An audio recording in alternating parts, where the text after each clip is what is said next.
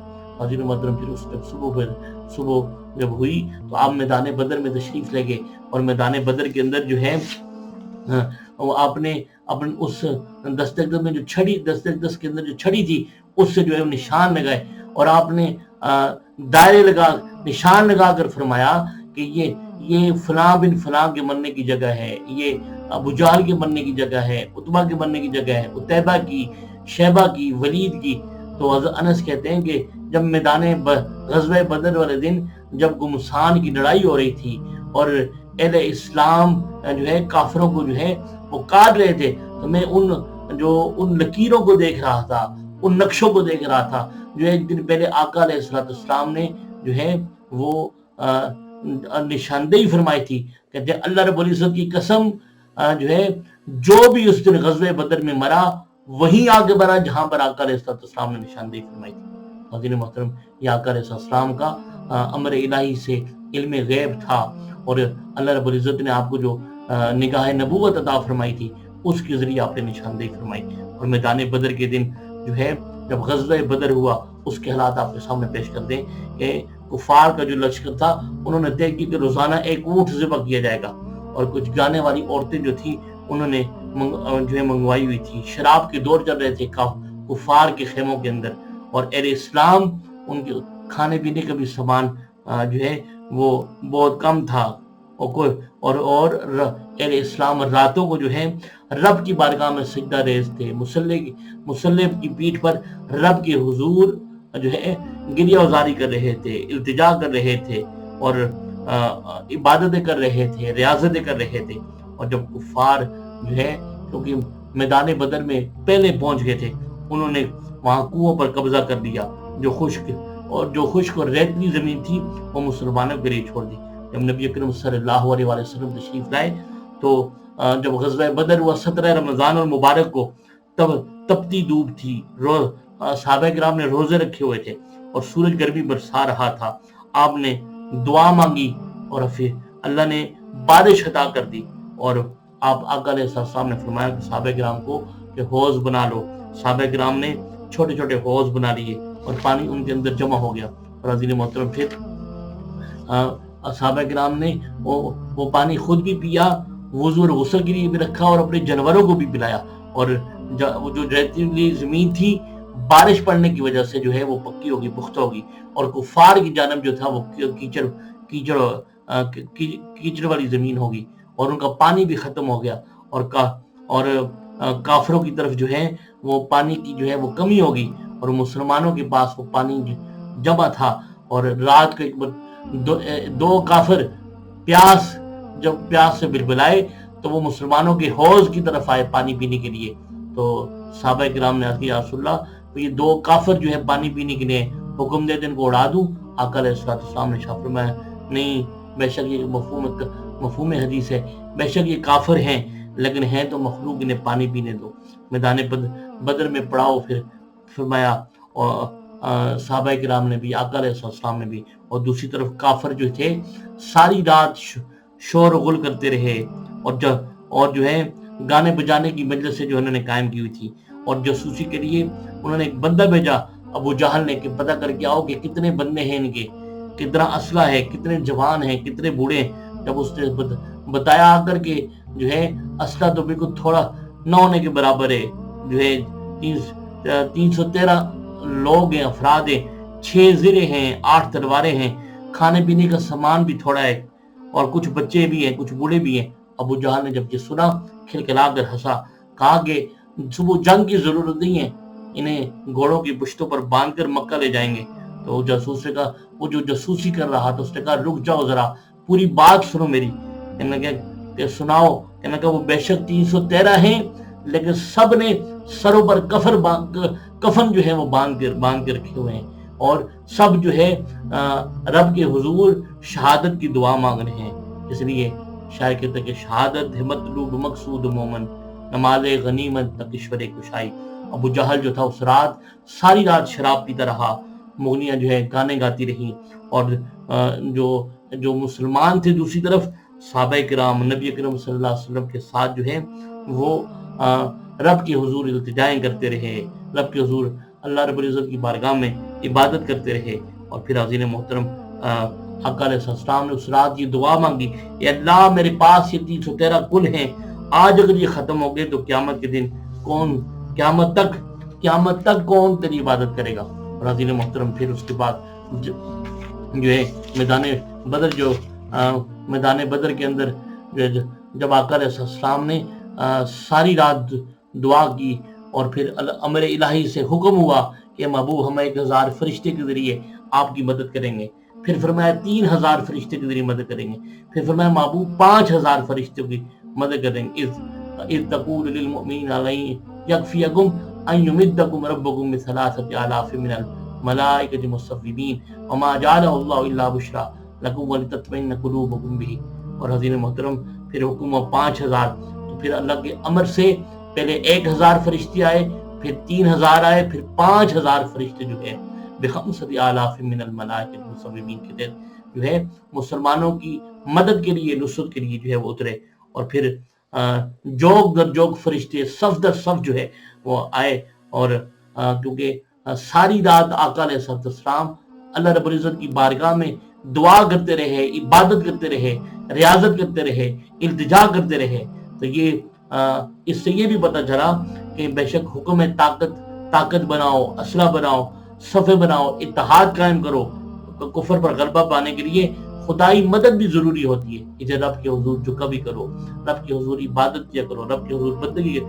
صحیح مسلم کے اندر ہے، ابو داؤد کے اندر ہے، اور وہ جو حدیث پاک میں نے سنائی کہ آقا علیہ السلام نے ایک دن پہلے جو ہے سب کفار جتنے بھی کفار تھے، سرداران کفار، ان کے مرنے کی جگہ کی نشاندہی فرما دی تھی. یہ صحیح مسلم ابو داؤد کی حدیث ہے. اور حضرت محترم اگلے دن جب صف بندی ہوئی تو صفیں سیدھی ہوگی، دونوں لشکر آمنے سامنے تھے، اور لشکر کفار سے ولید، عتبہ اور شیبہ جو ہے وہ نمودار ہوئے. اور آقا علیہ السلام نے انصار میں سے ایک شخص کو بھیجا. انہوں وہ کہنے لگے کہ ہمارے مقابلے میں قریشی کوئی بھیجے، کوئی ہاشمی بھیجے. تو آپ نے آقا علیہ السلام نے حضرت امیر حمزہ رضی اللہ تعالیٰ عنہ کو بھیجا. مولا علی شیر خدا جو پہلے سے ہی جو اسد اللہ و رسول ہو، پہلے اللہ اور اللہ کے رسول کے شعر تھے، وہ تیار تھے. حضرت عبادہ، حضرت امیر حمزہ اور حضرت مولا علی شیر خدا نے اپنے دشمنوں کو واصل جہنم کر دیا. اور عبادہ کے دشمن کو، وہ تھوڑے بزرگ تھے تو وہ زخمی بھی ہوئے، ان کے دشمن کو بھی جو ہے واصل جہنم کر دیا. پھر حضرت بلال رضی اللہ تعالیٰ عنہ نے امیہ خلف کو جو ہے اس کو بھی واصل جہنم کیا. اور جو ابو جہل تھا، اس لشکر کے جو سردار تھا، وہ اس آقا علیہ السلام کے فرمان مبارک کے مفہوم کے تحت وہ اس امت کا فرعون تھا. اس کو ننھے شہزادے صحابہ کرام حضرت معوذ اور حضرت معاذ رضی اللہ عنہ نے یہ واصل جہنم کیا. اور حضرت محترم پھر اس کے بعد جب وہ حضرت عبداللہ بن مسعود جب اس کے بہت زیادہ زخمی ہو گئے جب ابو جہل، تو جب اس کا گلا جب جو ہے اس کو واصل جہنم کرنے لگے تو اس نے کہا کہ میری گردن جو ہے وہ نیچے سے کاٹتا تاکہ پتہ چلے کہ یہ کسی سردار کی جو ہے گردن ہے. اتنا غرور تھا، تکبر تھا، نخوت تھی.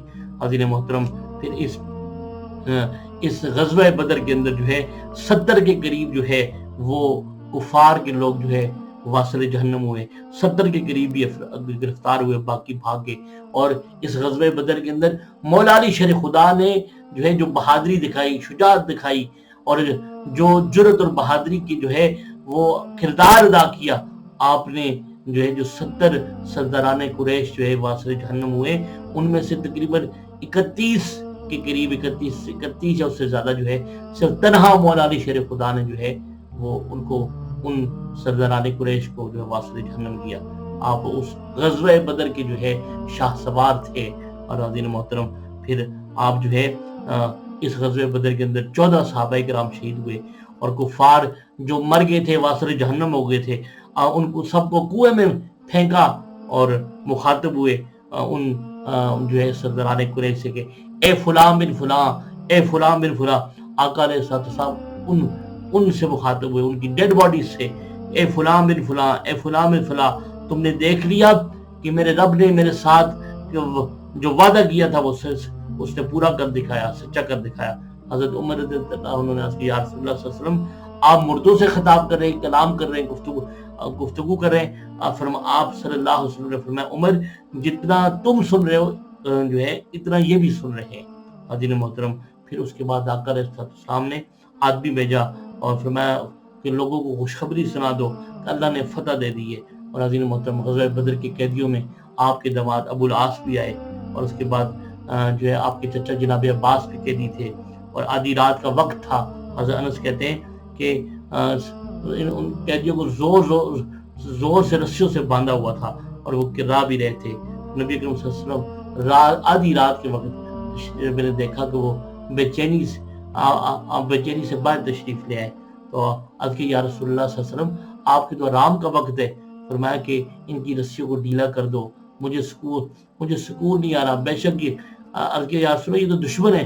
فرمایا بے شک یہ دشمن ہے لیکن میں تو رحمت للعالمین ہوں، میں تو سب جہانوں کے لیے رحمت ہوں. حاضرین محترم، پھر اس کے بعد پھر صبح جب ہوئی تو آقا علیہ السلام نے مشورہ کیا کہ ان کے ساتھ کیا سلوک کیا جائے. حضرت عمر رضی اللہ تعالیٰ عنہ جو تھے انہوں نے کہا کہ ہر ان میں سے جو جس خاندان کا ہے اس کے حوالے کریں اور وہ ان کو وہ اپنے ہاتھوں سے ان کو واسطے جہنم کریں. تو حضرت محترم آقا علیہ السلام نے پھر حضرت ابوبکر صدیق رضی اللہ تعالیٰ عنہ سے پوچھا. آپ نے فرمایا کہ ان سے عرض کی یا رسول اللہ ان سے فدیہ لے لیں، انہیں چھوڑ دیں، ان کی نسلیں شاید کلمہ پڑھ لیں. حضرت محترم، پھر ان سے فدیہ لیا گیا قیدیوں سے، اور جن کے بعد فدیہ نہیں تھا 10 بچوں کو پڑھنا سکھا دو، یہ فدیہ رکھا. اور ان میں سے چچا عباس بھی تھے، تو ان سے جب پوچھا تو انہوں نے کہا فدیہ تو نہیں ہے. تو آقا علیہ السلام نے فرمایا کہ جب آپ چچا جان جب آپ جو ہے اس غزوہ میں جب آئے تھے تو اپنے گھر والوں کو، چچی کو ایک سونے کی اینٹ جو ہے وہ دے کے آئے تھے، تو وہ کدھر ہے؟ جب آپ نے یہ سنا تو آپ پر لذت آ رہی ہوگا. آپ نے فرمایا کہ اب تمہیں فدیہ دوں گا ہی دوں گا، اب میں مان گیا ہوں کہ آپ اللہ کے سچے رسول ہیں جو غیب کی خبر بھی جانتے ہیں. اس سونے کی اینٹ کا جو معاملہ ہے وہ میری اور میری بیوی کے علاوہ کسی کو معلوم نہیں تھا. وہ بھی انہوں نے بھی کلمہ پڑھا اور دائرہ اسلام میں داخل ہو گئے. اور اسی غزوہ بدر کے اندر جو ہے آپ کی شہزادی حضرت زینب سلام اللہ علیہا کا ہار بھی فدیہ کے طور پر جو ہے آیا تھا. آپ صلی اللہ علیہ وسلم کی آنکھوں میں آنسو آ گئے کیونکہ وہ ہار تھا تو حضرت خدیجہ الکبریٰ رضی اللہ تعالیٰ عنہا نے جو ہے اپنی شہزادی کو، اپنی بیٹی کو جو ہے جہیز میں عطا کیا تھا. آپ نے صحابہ کرام سے مشورہ کر کے پھر جو ہے اس ہار کو واپس کر دیا. حاضرین محترم، یہ آپ کے سامنے غزوہ بدر کا پس منظر اور غزوہ بدر کے اہم واقعات آپ کے سامنے رکھے. اللہ رب العزت ہمیں آقا علیہ السلام کی دین کی خدمت کرنے کی توفیق عطا فرمائے، اور جو ہے حضور صلی اللہ علیہ وسلم کے دین مدین کی اخلاص اور محبت کے ساتھ اس کی ترویج اور اشاعت میں اپنا کردار ادا کرنے کی توفیق عطا فرمائے. وما علینا الا البلاغ المبین.